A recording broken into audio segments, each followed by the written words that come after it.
Hello, Facebook. Hello, YouTube. My name is Mark, and I'm an 8th grade English teacher.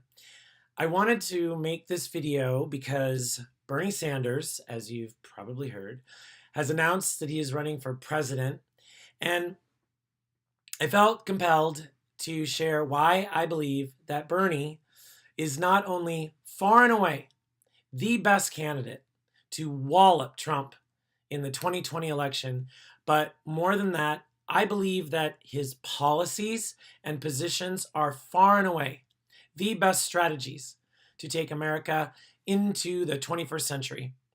In fact, I believe that Bernie Sanders is uniquely qualified for this particular moment in time. But before I go into why I think you should vote for Bernie Sanders like I am, I wanted to share how it was that I came to believe that Bernie is absolutely the right candidate. In other words, I want to share my thought process. What criteria am I using to determine who I'm going to vote for? Because I think knowing why you are voting for a particular candidate is really the most important question of all. So, what are my criteria?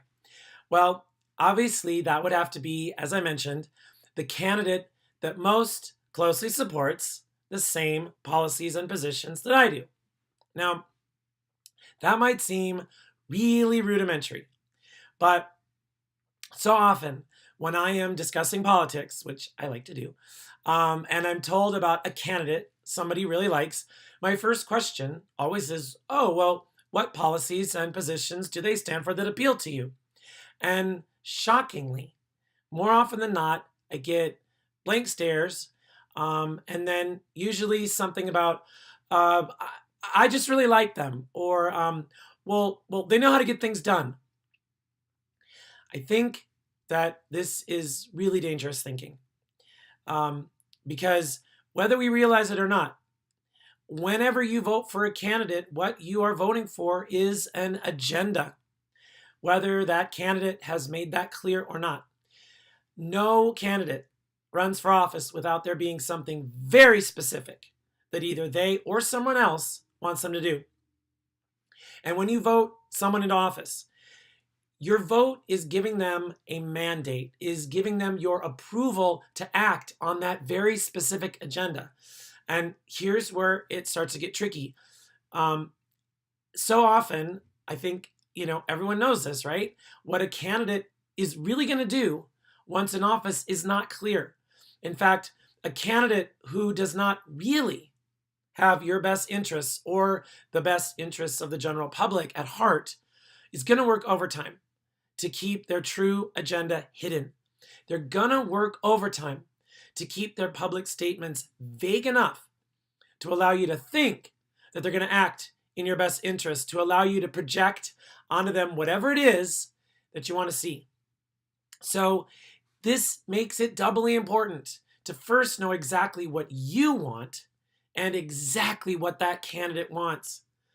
And I would go so far as to say that if you cannot immediately, right now, identify what policies your candidate of choice stands for, you're being hoodwinked and you should reconsider your choice.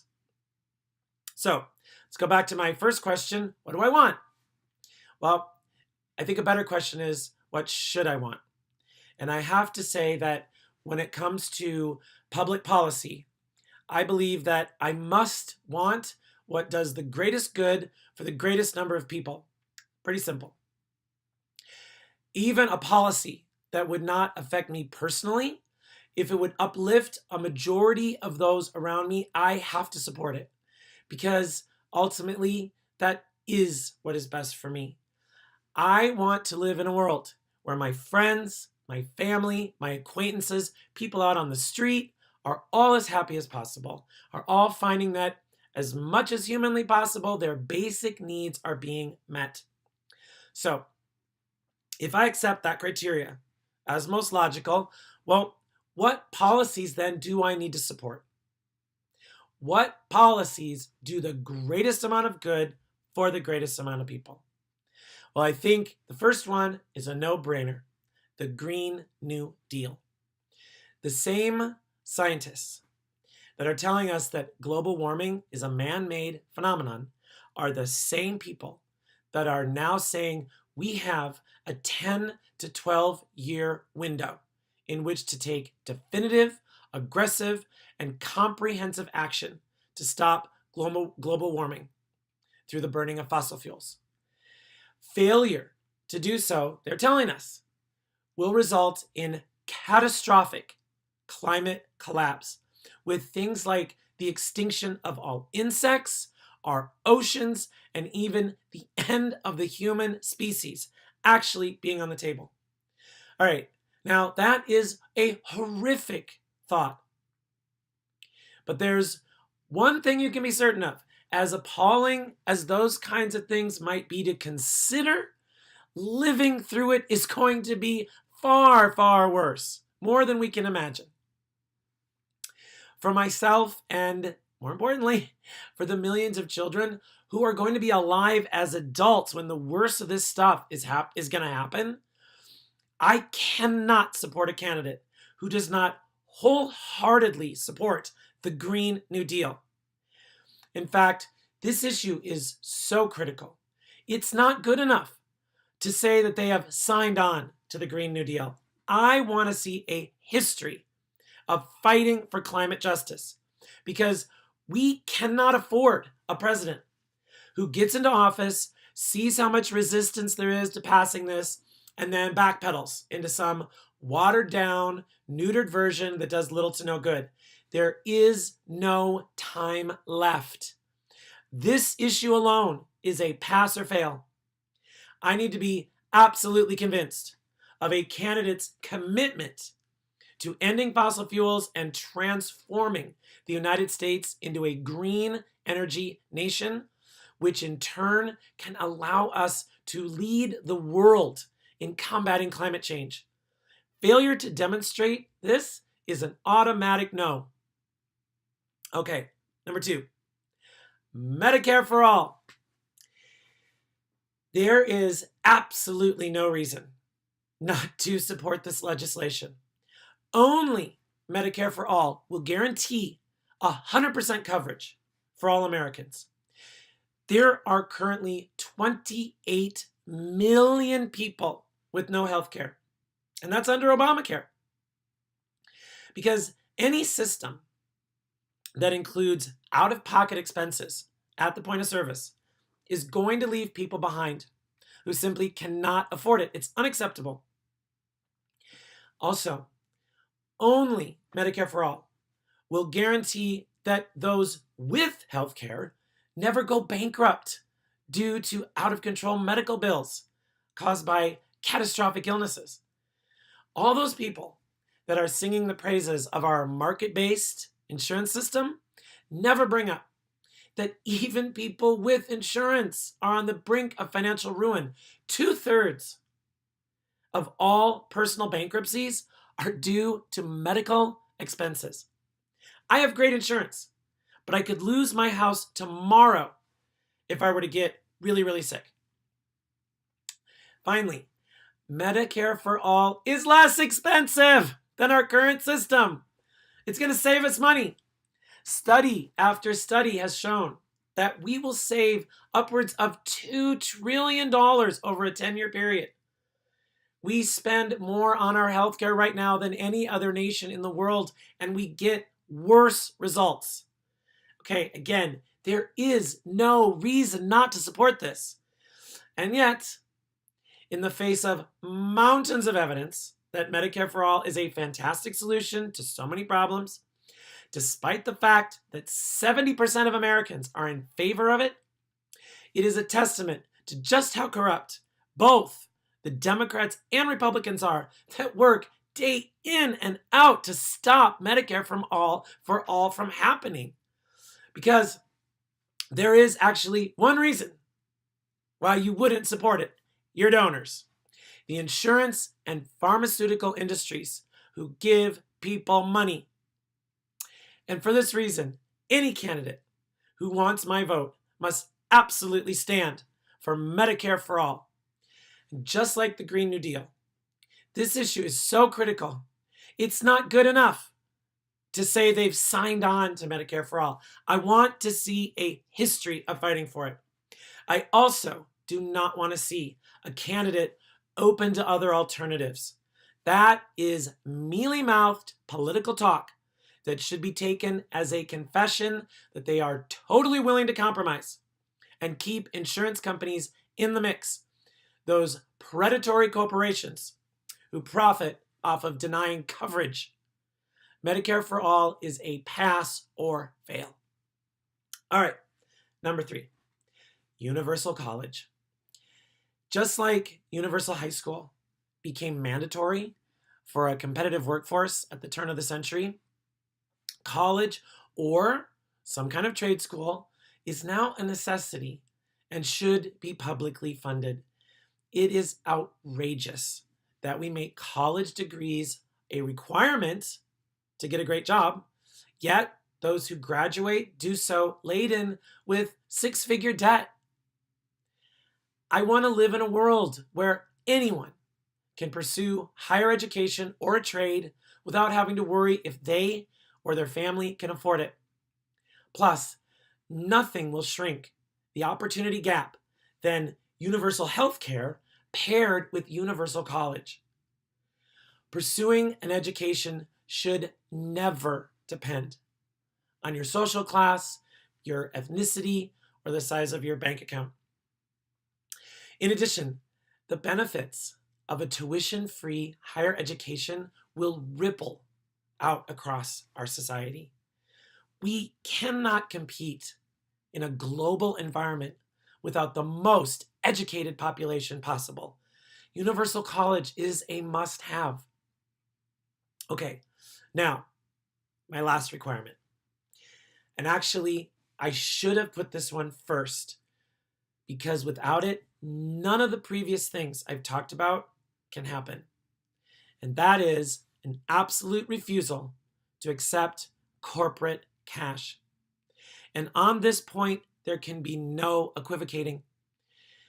We are living in a time where Congress has almost completely stopped representing the will of the people on all the really important major issues, despite wide public support. Our elected officials are either blocking their passage or watering them down into meaninglessness. Let's just consider a few of these statistics. 60% of Americans want tuition-free college. Not 60% of Democrats. 60% of all Americans. 70% of all Americans want Medicare for all. 80% of all Americans want the Green New Deal. So, why don't we have them? Why isn't there all kinds of action on these wildly popular ideas? The reason is very clear. In this country, corporations are allowed to legally bribe members of Congress. It's called campaign contributions. And we, as American citizens, have been conditioned to completely accept this as just one of those messy, unfortunate aspects of democracy. We have been conditioned to believe that these things that all of us want, Democrats and Republicans, aren't realistic. We have been trained to accept that political parties offering us a fraction of what we'd really like to see is just the way things are. And we have been trained to look the other way and continue to vote for candidates that we know take money from entities totally opposed to our best interests. This dynamic will never change. The middle class and poor will never be put first, so long as Congress gets a majority of its money from big business. Part of this very careful conditioning has been that since the founding of this country, it was impossible to run without the backing of big business. So we've rarely even had the opportunity to hear someone advocating for a platform totally free of corporate interests. But the times have changed. Due to social media, candidates can now compete with Wall Street through networked small dollar donations. Now, think of the impact of just two recent people-powered candidates that we've had, Bernie Sanders and Alexandria Ocasio-Cortez. Take a look at the tectonic shifts that have occurred simply because these two people are able to verbalize ideas completely free of corporate muzzling. We are now talking about Medicare for all. We are now talking about the Green New Deal. We are now talking about universal college because of Bernie Sanders and progressives like Ocasio-Cortez. Now, imagine if voters made taking any form of corporate cash totally unacceptable. Imagine what Congress would look like if filled with people like Bernie Sanders or AOC. But here's where it gets tricky again. Politicians are very shrewd. They have seen the writing on the wall. They hear how attracted voters are to grassroots funded campaigns. The latest hot talking point is to advertise that you are no longer taking Political Action Committee money or PAC money. And that's really awesome and nice, but it is also a very convenient smokescreen because instead of getting the elite's money through a PAC, candidates are now just taking checks directly from wealthy donors. If you want to be absolutely certain, you need to see that a majority, if not all, of a candidate's money comes from small dollar donations. Remember, even if a candidate seems really, really likable, the people who have invested in them are not stupid. Nobody, especially corporations, spends money without expecting a return on that investment. And as I have said, because from this single issue, all the other issues depend, this is the most important line in the sand, and I will not vote for any candidate that gets most of their money from big dollar donors. I will not do it. Now, there are any number of websites that you can go to verify where candidates get their money. I use opensecrets.org. It's the most reliable one that I've been able to find, and I will include a link in the notes. Now, let me just give one more note on the policies that I've outlined. If the ethics of supporting the Green New Deal, Medicare for all, universal college, and getting money out of politics doesn't quite cut it for you, just think about it from a tactical standpoint. The last time we ran a truly progressive platform was FDR and his original New Deal. And what happened? He was elected to 4 terms.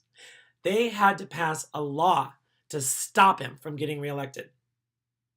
And the Democrats, they were in power for another 30 years. That's how transformative putting people first can be. And we have a chance to do this again.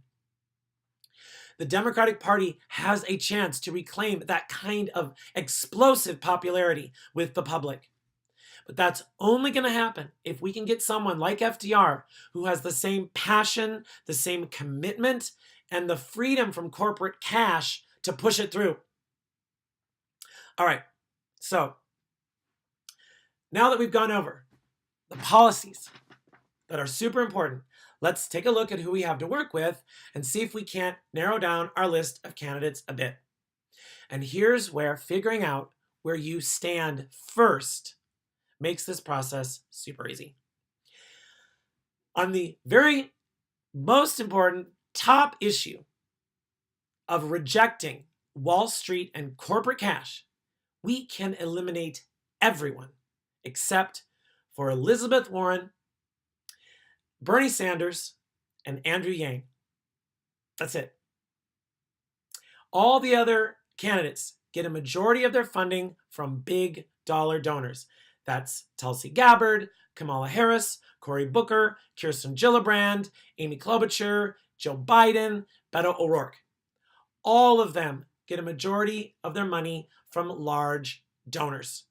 And you would be a fool to think that they will not put those interests first when push comes to shove. All you have to do is look at their voting records to see where their allegiances lie. I do want to give a quick side note on Tulsi Gabbard. Despite the fact that she does take over 50% of her money from large donors, and to be fair to Tulsi, it's almost 50-50, small dollar donors and large donors. But I have actually really grown to admire Tulsi Gabbard a lot. Her stance on America's bloodlust and our constant desire for regime change wars is second to none. And the constant smears that she's had to endure show just how much the establishment hates her, which is actually a huge selling point for me, and how independent she really is. However, as I said, she takes a majority of funding from large donors, and I would want to see that changed before I could vote for her. However, I am really glad that she's a part of the conversation, and I look forward to seeing her in the debates. And my hope is that as the campaign progresses, she will move to a majority of small dollar donors. I also want to make a quick note about Pete Buttigieg. He is also in the race, but there's just no information available on his website. He doesn't talk about any of his policies or positions. So he's also, until such time as he does say, this is what I stand for, a no. So that leaves us with Bernie Sanders, Elizabeth Warren, and Andrew Yang. Okay. Now, on the next issue of Medicare for All, we can sadly eliminate Elizabeth Warren. Unfortunately, she keeps giving these mealy-mouthed responses about multiple paths to universal coverage, and it's bullshit. And it goes really to another much more fundamental reason to scratch Warren off my list. She's spineless. Any hope of passing the kind of progressive reform we need is going to require a person of steely resolve. And yes, I know, I have seen the videos of her railing against Republicans and at Wall Street executives in committee hearings. But the truth is, anyone can do that, and they do all the time. Getting your moment on C-SPAN, yelling at someone everyone hates already, is now basically a rite of passage for congresspeople. But a progressive president is going to have to go up against forces much more frightening than a single Wall Street executive sitting below you with the glare of publicity shining in their face. They're going to have to stand up to members of their own party, in private, behind closed doors, face to face. Members who take money and consequently their marching orders from corporate interests. In the 2016 Democratic primary, Elizabeth Warren had a choice to endorse a candidate who, down the line, stood for everything that she has claimed to represent, or a corporate politician with almost nothing except gender in common. And what did she do? Rather than speaking up and letting the world know whether she stood with Bernie Sanders or Hillary Clinton, she folded and chose to remain silent until after the primary. Then again, during Standing Rock, when Native Americans, a cultural group she claims to identify with, were being water cannoned and shot at while protesting the Dakota Access Pipeline with its filthy tar sands oil, she again remained silent in deference to her party leadership. This kind of moral cowardice completely disqualifies Elizabeth Warren from being suitable for the job at hand. A reliable ally in a fight? Absolutely. And she's done great work, and I do not mean to diminish that, but she is not someone I am willing to trust the entire campaign to. So that leaves us with Bernie Sanders and Andrew Yang, and it's really no contest.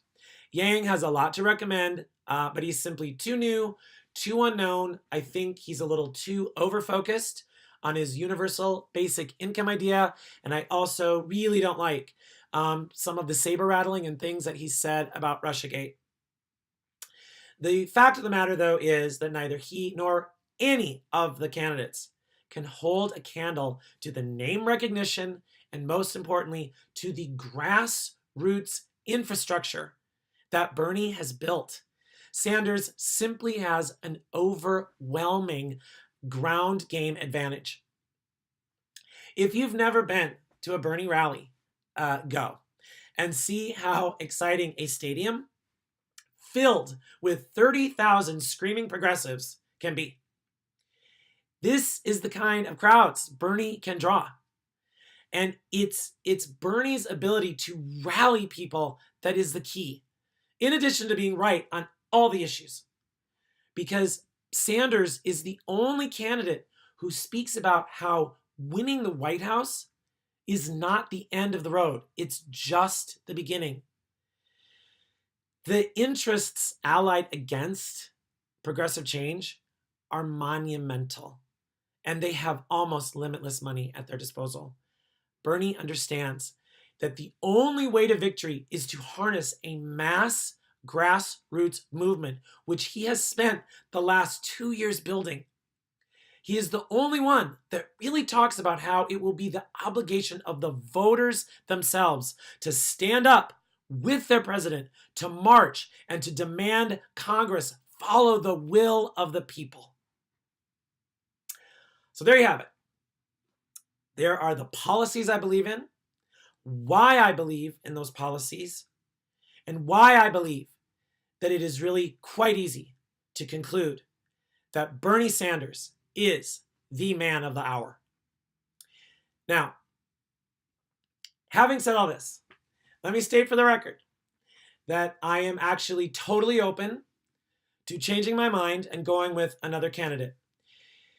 If you think there is a better candidate to get us the Green New Deal, Medicare for all, universal college, and get money out of politics other than Bernie Sanders, make your case.